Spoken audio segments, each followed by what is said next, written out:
There are subtle ways in which your boss is showing you that they're actually toxic from the very beginning. And ignoring them might cost you your confidence, your energy, and sometimes even your career. So this is why this podcast episode is so important for all high performers out there that currently are suffering under a toxic boss. And make sure you stay until the end, because I'll give you one very important reflection question that you can use in order to instantly figure out whether you're in danger or not of having a toxic boss. Hi, this is Fela Rosa. I'm your host from the Corporate Warriors podcast. I'm so happy that you're here. If you haven't done so, make sure that you like and subscribe to the channel. And let's dive in with today's episode, which is about the subtle red flags your toxic boss is giving you that you should not ignore. Why is this so important? It's so important because we all know this feeling as high performers. We're so excited about a new role. There's a great title, potentially a new, better salary, and we're just over the moon. So when we go in, the first thing that we focus on is making sure that our boss sees our worth, because we want to make sure that this person does not regret hiring us to begin with. And while this is noble and honestly fully understandable and correct, the good thing to do, this can sometimes lead us to completely ignoring the red flags, even though we see them and we were aware they were there, but we just want to make it work so much that we push those red flags away for the sake of not regretting our decision to sign with that company in the first place. So we're starting off in a difficult situation, to put it easily. So perhaps you know this. You've been in a situation, you started off at your new job and you recognize, why is this person calling me 10 times a day? That's normal. And perhaps you try to talk to your friends about it or colleagues, but at the same time, you're hearing something like, yeah, you made the decision to go there. So there's kind of this shame coming with it. Like, you wanted to have this higher salary. So of course there will be new expectations. So instead of really asking yourself, is this a red flag for a toxic boss that could actually make my life and career horrible? You just go with the flow and might even stop talking about it and try to stop thinking about it, just for the sake of not having to feel the feeling of shame. Because yes, it was your decision. But when we do that, what very often happens, what I see in my coaching practice every day, is that the realization, when we really accept that this is a fact, is coming too late, which means the confidence is completely shaken. My high performers sometimes don't even know anymore if they're being considered high performers or if they can consider themselves as high performers, because their self-worth and self-confidence is so disrupted. Their nervous system is in fight or flight, pure survival mode, and they don't recognize themselves again. And this is why this episode is so important. Now, before I go into the red flags, let's point out crystal clear why high performers do miss those red flags so frequently. The first I already mentioned, it's you think you have to prove your worth because now you're in this new situation, this new position, new salary. So you're crystal clear and so focused on proving your worth no matter what. Then you start to have this weird bias when we're like, it will probably get better once I have proven my worth. So we put that into the future and we don't even know what that variable depends on, because who will ever tell you that you're worth your position, right? So we put our whole career satisfaction on a variable that is on the outside. Somebody else will tell us that we're good enough so that we then can make conclusions for ourselves. Also sometimes, and that happens on both employer and employee sides, there's this fear of having made a wrong decision, because that is bad on the ego. We don't really want to admit to ourselves and then subsequently don't want to admit to others that we might have made the wrong decision in signing that contract. And then lastly, because you've probably been there already, if you're tying your self-worth and your identity to a role, that this just leads you to ignoring red flags and ignoring the pain until it is unbearable. So this episode is about educating you so that you can make decisions early on and ask yourself the right questions, so that you can also take conclusions that are good for you and your career in the long term. All right. Now let's dive in to a few red flags that you can see early on. And then from that place, you can make a decision for yourself. So from the 5 biggest red flags that I see, the number 1 is the request, indirect requests most of the time, being available 24/7. Now, yes, that's an exaggeration. It's probably not 24/7, but you know what I mean. Being available super late in the evening, being still in the office in the morning, indirectly feeling that there's like this expectation that you might take a call at 9 or 10 p.m. Perhaps it's so indirect that it's just like others do it, so you feel the need to do it too.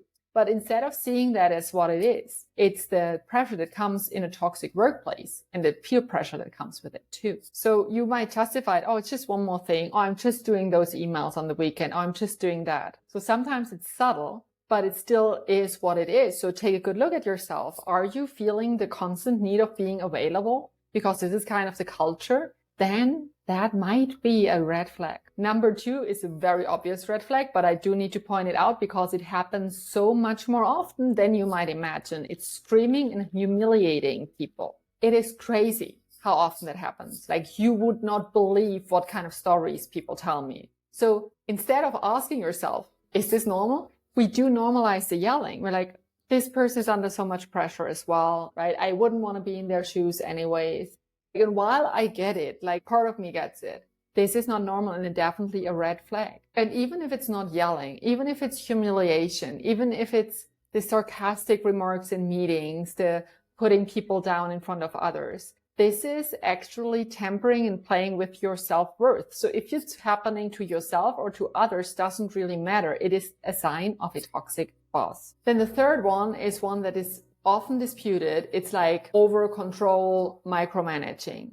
Now, I want also to speak a word of caution here because yes, in the beginning, especially in very important positions, important tasks, it can be that there is a bigger need to be closer on an employee in the beginning versus once they established, right? So be careful here with the conclusions that you draw. However, it can definitely be a red flag of a toxic boss. So we should also not put that under the rug. Is this person like obsessively checking every single detail of your work? And even if like 99.5% are amazing, the whole meeting is about the 0.5%, right? So this is about balance because we need to come from a standpoint where we know that humans in themselves are not perfect. So the goal cannot be perfection. Otherwise, it's a goal that nobody will ever be able to achieve, which then in the end will lead to you trying to achieve something unachievable. And that is toxic. That is not good. That is not healthy. Because if it's not just a support in the beginning, but it develops into a true lack of trust, while that can have many different reasons, I know that the high performers that are here and that work with me, they are very self-aware. They really want to make a great job. They really do everything they can. So if they get punished for 0.5%, that is not perfect. While others get away with like doing the tasks at a 50% rate, then please see that as a sign. This is not your boss trying to push you to be perfect. This is a red sign of potentially having a toxic boss. And it's not healthy to stay there in the long run. With that, and that's like the worst case scenario, if those red flags come together, if in addition to that, the pointing out the nitty gritty things while having moving goalposts, that's when the fun for the toxic boss starts and when your self-confidence starts to grumble. So for instance, you are so close to delivering on this huge project when all of a sudden it seems to have lost its priority and something else that was deprioritized 2 weeks ago, all of a sudden is the thing that you should have actually worked on. And then once you are there, something else is more important again. Now, while this sounds weird, if you haven't been in this situation yet, I can tell you that this is how toxic bosses purposefully drive people into burnout or drive people into resigning themselves because they see no matter what they do, they will not get acknowledged for it. They will not get rewarded for it. And it doesn't matter how good they are in the end. They will not succeed. Very often this happens on a pure verbal basis, right? So, which is why it's only a real problem if you're blindsided by it. This is why documentation on your ends and also documentation via email after meetings is so important.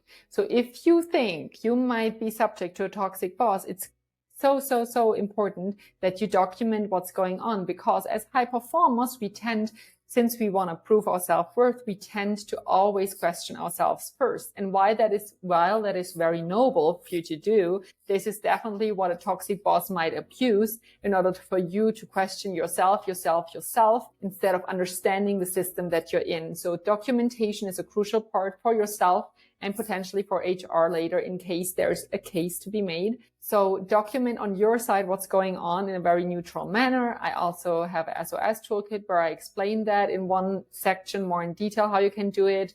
The link is down below, so you can download that. And second, document it also in follow-up emails to your boss. So when you have a one-on-one where priorities got changed again, make sure you follow up in writing and clearly state in a neutral way what your boss decided on, so that later, if something changes again, you can do that again and you'll see the pattern over time. Since it's now in writing, you might be able to clearly point that out if need be, right? So documentation does not always mean straight away we use it and we get a lawyer. Sometimes it's just to keep the clarity for ourselves, to stay clear in our heads. And sometimes it's also something that you could use if ever a case comes together and you need to talk to HR, and or worst case happens and you do need to include a labor attorney.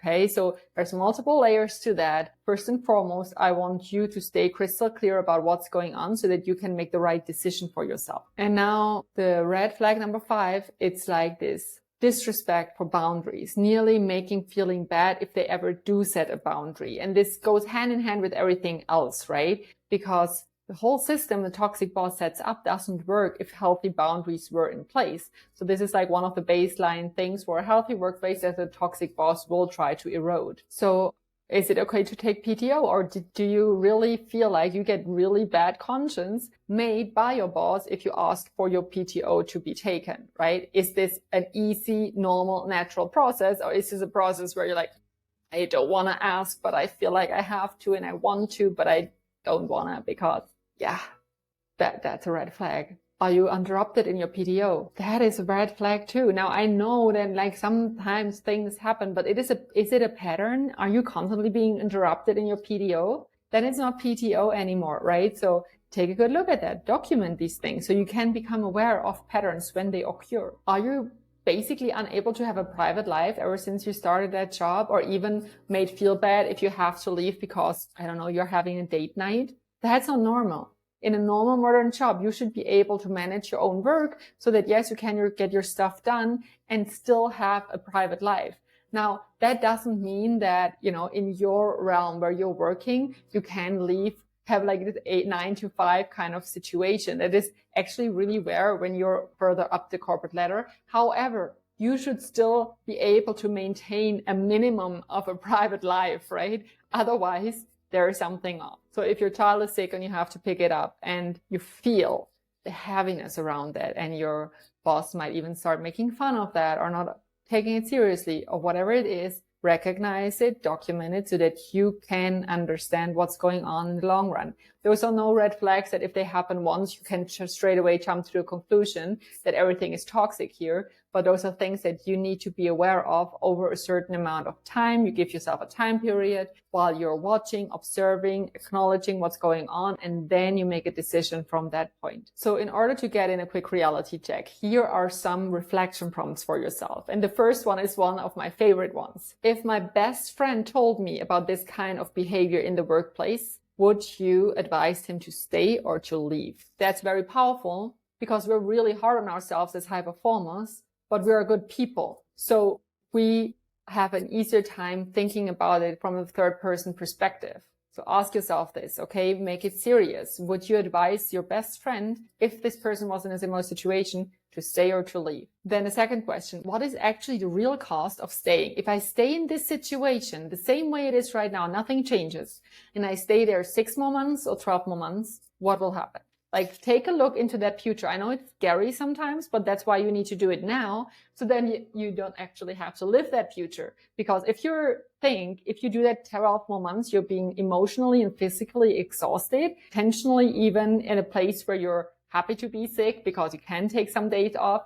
This is scary, and it's good that it's scary. It's your system telling you this is not for you. This is not where you're supposed to be. Get out. And then lastly, also a critical reflection prompt, right? Am I being overly sensitive here? Am I victimizing myself? Or is my neutral documentation showing me that there's a clear pattern of my boss being toxic toward me? That's also really, really important. So before we wrap up this podcast, I want to make sure that you do not forget to document if you're in a situation where you're I'm not sure what's going on. That's when you have to start documenting. If you're already further down the line, you have to document stuff that's going on for yourself in a safe place. Make sure that you stay in touch with your network, stay in touch with your support system. I know it feels like you have to do this alone, but you really, really don't. You have family, you have friends, you have potential coaches to work with.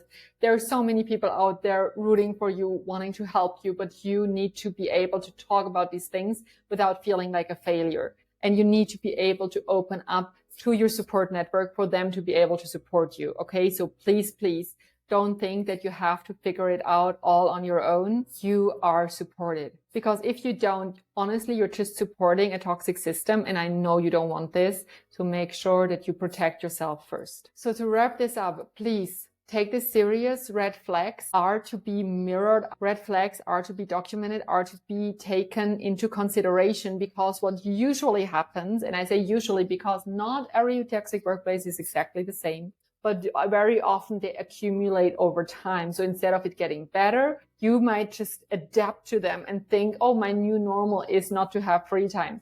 No, right? Those things accumulate. Your boss's strategy is to push you out. It will get worse and worse and worse, but you are the only person that really is responsible for taking care of your mental and physical health. And you cannot have one toxic boss make you question your whole professional and private identity. Okay. That's not how it's supposed to be. And it's your job to say no and start documenting and start doing the things, getting your ducks in a row and making sure that you get out stronger, not weaker. It is possible, but it requires you to start the process for yourself, to be true to yourself and to work on the things that made you be there in the first place. Because it is not powerful to stay there until you've burned out fully. You don't have to do this in order to explain to yourself or others why you left. The power move is seeing the signs, staying in the observer role for long enough so that you know, is this a pattern for the whole company? Is this just my boss? So that you can then strategically make and plan the next move. Okay. So if this was helpful for you, make sure that you subscribe to the channel, that you give me a rating or a like. Comment if this was helpful for you. Make sure to download the SOS toolkit that I linked down below, and I'm happy to see you next time. P.S. Send this to somebody that you think is suffering from a toxic boss right now so that this person can take action. I am rooting for you. See you next time.